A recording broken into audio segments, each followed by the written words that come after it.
एक क्वेश्चन करते हैं। ये बहुत ही बढ़िया सवाल है और थोड़ा सा मैथमेटिकली टफ है। मैथमेटिकली टफ, ठीक है। इसमें 99% मैथ है, बस छोटा सा थोड़ा सा हल्का सा एक फिजिक्स है। क्या है physics? The number density of molecules of gas depends on their distance r from the origin is this. तो बस यहाँ पे नंबर डेंसिटी जो है मॉलिक्यूल्स का, वही फिजिक्स है। नंबर डेंसिटी होता क्या है? नंबर डेंसिटी ऑफ मॉलिक्यूल्स बराबर number of gaseous molecules per unit volume. Per unit volume यही होता है हमारा नंबर डेंसिटी। तो this n can be written as number of molecule d n upon d b, या आप ऐसे एन बाई भी लिख सकते हैं, ठीक है, एन बाई बी। तो यहाँ पे सवाल है कि नंबर डेंसिटी जो है वो यूनिट वॉल्यूम में दिया हुआ है, हमको नंबर ऑफ मॉलिक्यूल्स बताना है, किसके प्रोपोर्शनल होगा।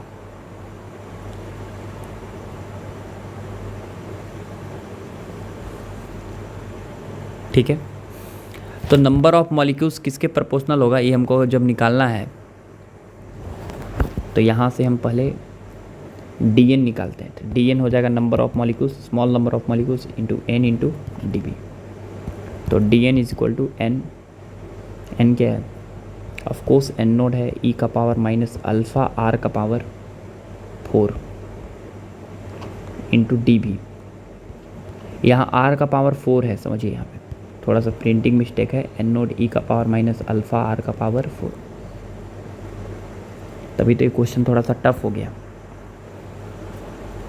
ठीक है। अब ये आ गया मेरे पास। अभी डी बी क्या लिखें? तो पहले हम थोड़ा सा आपको समझा देते हैं कि है एक्चुअल में अरेंजमेंट क्या। यहाँ पे ढेर सारे गैसियस मॉलिक्यूल्स हैं, ऐसे ऐसे ढेर सारे गैसियस मॉलिक्यूल्स हैं, ऐसे ऐसे ढेर सारे गैसियस मॉलिक्यूल्स हैं। और डेंसिटी जो है डिपेंड कर रहा है हमारा आर पर, ठीक है ना। गैसियस मॉलिक्यूल्स का डेंसिटी डिपेंड कर रहा है किस पे? आर पे। ऐसे ढेर सारे गैसियस मॉलिक्यूल्स हैं। कहाँ से स्टार्ट हो रहे हैं? आर इक्वल टू 0 से कहाँ तक पता नहीं, इन्फिनाइट तक मान सकते हैं।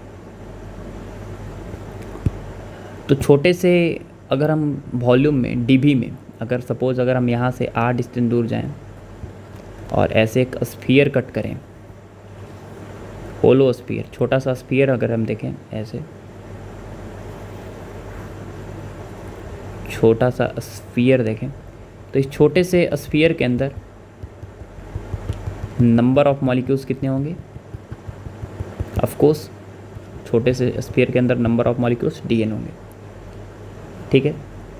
तो यूनिट वॉल्यूम के अंदर माने 1 मीटर क्यूब वॉल्यूम के अंदर दिया हुआ है नंबर ऑफ मॉलिक्यूल्स, तो इस डी एन के अंदर छोटे से वॉल्यूम डी वी के अंदर कितना होगा जब इसका थिकनेस डी आर है? तो हो जाएगा नंबर डेंसिटी वही यूनिट वॉल्यूम के अंदर कितना है इनटू इसका छोटा सा वॉल्यूम ये वाला, ठीक है। तो वही हमारा यहाँ पर आया है, ठीक है ना। अब बात है कि यहाँ पे डी भी क्या लिखें? डी भी मतलब इस छोटा सा वॉल्यूम जो अब कट किए हैं, डी आर थिकनेस का होलो स्फीयर, उसका वॉल्यूम। तो इसका वॉल्यूम कैसे लिखते हैं आपको पहले से ही पता होना चाहिए कि डी एन बराबर होता है, वॉल्यूम अगर लिखना ही है तो स्फीयर है तो वॉल्यूम का फॉर्मूला होता है 4/3 पाई आर क्यूब, ठीक है। तो छोटा सा वॉल्यूम होगा डी बी बराबर 4/3 पाई आर क्यू का differentiation 3r² into d are. 3 से 3 कट गया और छोटा सा वॉल्यूम आ गया मेरे पास 4πr² D R.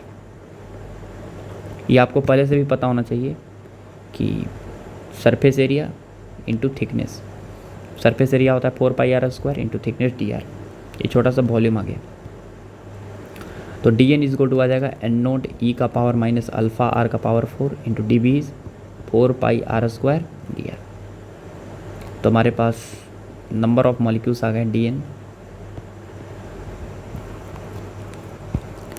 D N बराबर 4 पाई एन नॉट ई का पावर माइनस अल्फ़ा आर का पावर 4 इंटू आर का पावर 2 इंटू डी आर। ठीक है, चलिए ये आ गया मेरे पास, ये आ गया छोटा सा नंबर ऑफ मॉलिक्यूल्स। ठीक है ना, चलिए ये आ गया number of molecules d n. अगर हमको पूरा मॉलिक्यूल्स की संख्या चाहिए तो हम इसको इंटीग्रेट करेंगे डी एन को, ऐसे ही छोटे छोटे ऐसे कट करते जाएंगे और ऐसे कट कर करके क्या करेंगे, हम ऐसे ऐड करेंगे। ठीक है, ऐसे जो छोटे छोटे हम कट करते जाएंगे स्फीयर, और जितने भी स्फीयर छोटे छोटे डी भी आएंगे उस सब के अंदर जो मॉलिक्यूल्स की संख्या होगी डी एन, उस सब d n number of molecules को ऐड करते जाएंगे करते करते सबको जोड़ देंगे तो आंसर आ जाएगा। तो of course integration 4 pi N naught E का power minus alpha power R 4 R square D R. कहाँ से कहाँ इंटीग्रेट करेंगे, तो ऑफ कोर्स पहला इंटीग्रेशन यहाँ पे r इक्वल टू 0 पे करेंगे और लास्ट इन्फिनिटी पे, क्योंकि बहुत दूर तक है, पता नहीं कहाँ तक है, तो ऑफ कोर्स 0 से लेके इसका इन्फिनिटी तक इंटीग्रेशन होगा। तो नंबर ऑफ मॉलिक्यूल्स हो जाएगा 4 पाई एन नॉट, आएगा मेरे पास ई का पावर माइनस अल्फ़ा आर का power 4 into r square into d r 0 to infinity. अब बात है यहाँ पे कि इंटीग्रेट करे तो करे कैसे, क्योंकि ए इतना आसान इंटीग्रेशन है नहीं, तो थोड़ा मोड़ा सब्स्टिट्यूशन तो करना ही पड़ेगा। तो ए वाला जो टर्म है उसको हम थोड़ा देर के लिए जेड मान रहे हैं, जेड बराबर ई का पावर माइनस अल्फ़ा आर का पावर 4। तो कितना होगा, यहाँ पे एल एन लेंगे तो एल एन जेड बराबर आ जाएगा मेरे पास एल एन ई का पावर माइनस अल्फ़ा आर का पावर 4। तो एल एन जेड बराबर हो जाएगा माइनस अल्फ़ा आर का power 4 into l n e is 1। ठीक है, ये आ गया मेरे पास। तो वेरिएबल तो वहाँ आ रही है। अच्छा, यहाँ पे हमको डी आर भी चाहिए और आर स्क्वायर भी चाहिए, तो पहले आर का पावर वैल्यू यहाँ से निकाल लीजिए।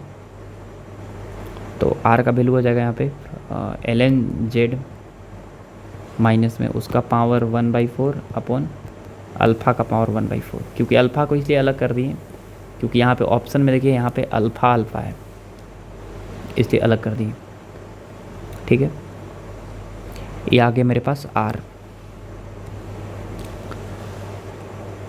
अब हमको डी आर भी चाहिए, आर स्क्वायर चाहिए, तो आर स्क्वायर कितना होगा, तो ऑफकोर्स यहाँ पे हो जाएगा माइनस एल एन जेड का पावर 1/2 अपॉन अल्फ़ा का पावर 1/2।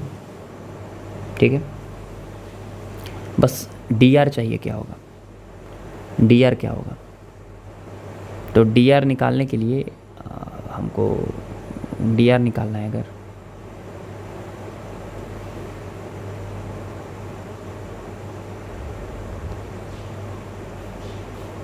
ठीक है, तो डी आर कैसे निकालें, यहाँ से निकाल सकते हैं। कितना होगा ये, डी जेड बराबर ई का वही होता है minus alpha r power 4 into minus alpha हो जाएगा, ऊपर वाला का इंटीग्रेशन हो जाएगा -4 alpha r cube into d are. तो वहाँ से डी आर का वैल्यू आ जाएगा आपको टी एन के टर्म्स में, और इसको तो हम जेड मान ही लिए थे। तो डी जेड बराबर हो जाएगा z -4 pi alpha r cube is minus l n z by power में 3/4 अपॉन अल्फ़ा का पावर 3/4 आर क्यूब निकाले वाला, इसका क्यूब करेगा तो वही आएगा इंटू टी आर। ठीक है, तो यहाँ से तो आई क्या है सब, और क्या, तो यहाँ से डी जेड क्या आएगा, थोड़ा सा यहाँ पे देख लीजिएगा।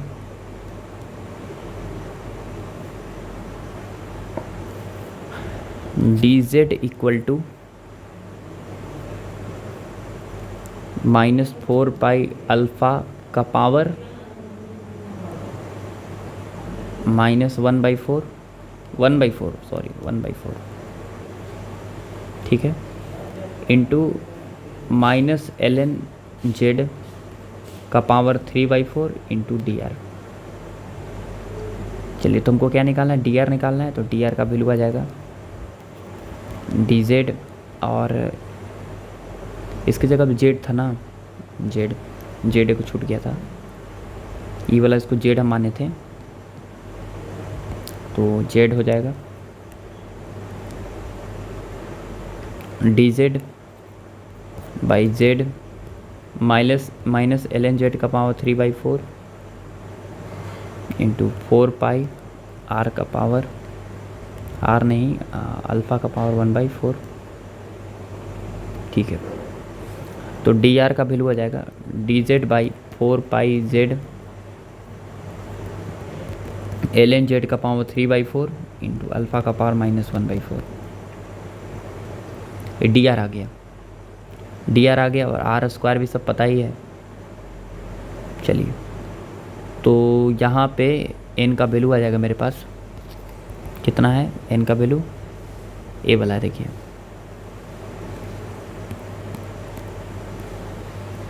एन का वैल्यू ए वाला है, देखिए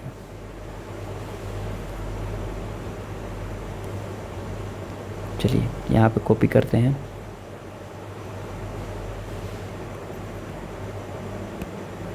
देखिए ए आ गया, ये एन का वैल्यू है। तो यहाँ से हमारे पास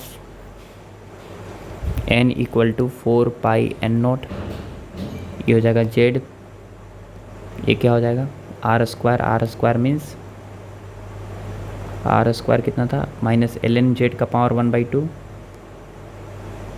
-ln/z का पावर 1/2 अपॉन आर का पावर सॉरी अल्फ़ा का पावर 1/2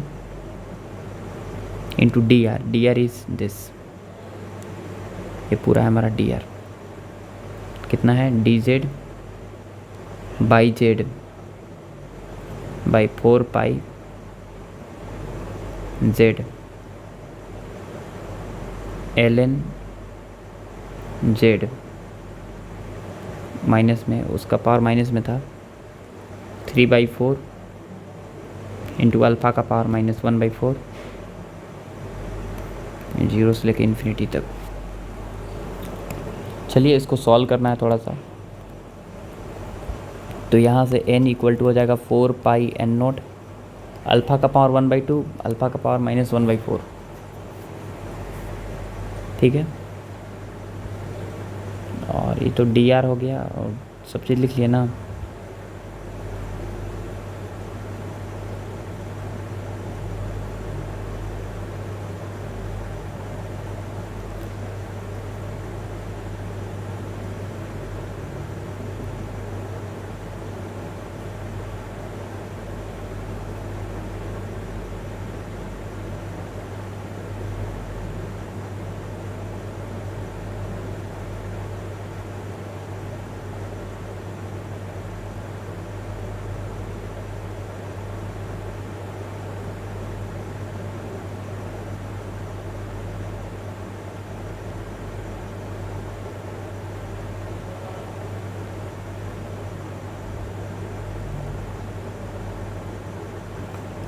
ओ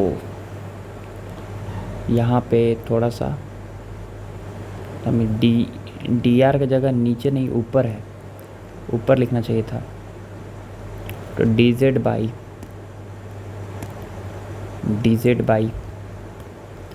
4 पाई जेड -ln/z का पावर 3/4 इंटू अल्फ़ा का पावर -1/4, ठीक है। तो ऊपर हो जाएगा मेरे पास z, और z कट जाएगा, और यहाँ पे मेरे पास अल्फ़ा का पावर 1/2 और अल्फ़ा का पावर -1/4, ये दोनों मर्ज होके बनेगा अल्फ़ा का पावर -3/4। वो कांस्टेंट बाहर निकाल लीजिए, बच जाएगा इंटीग्रेशन 0 के अंदर dz बाई 4 पाई भी कटेगा क्या, हाँ 4 पाई भी कटेगा, 4 पाई कट जाएगा, ठीक है। और यहाँ बचेगा हमारे पास, यहाँ पे बचेगा -ln z का पावर 3/4 -1/2, 1/2 -1/4, तो कितना बचेगा, ln z का पावर माइनस में 1/2 -1 3/4, 1/2 -3/4, तो -1/4 इंटू dz, ये आएगा। अभी ये कोई अलग कांस्टेंट नंबर आएगा सॉल्व करने के बाद, इसको हम k बोल रहे हैं। तो यहाँ से आप देख सकते हैं कि n बराबर आ गया n0 अल्फ़ा का पावर -3/4 इंटू k। तो ऑफकोर्स n किसके प्रोपोर्शनल है, इसके n0 अल्फ़ा के पावर -3/4 के, ठीक है। तो ये था हमारा क्वेश्चन, बहुत बढ़िया सवाल था, मैथमेटिकली टफ सवाल था। यहाँ पे कौन आंसर होगा, ऑफकोर्स फर्स्ट।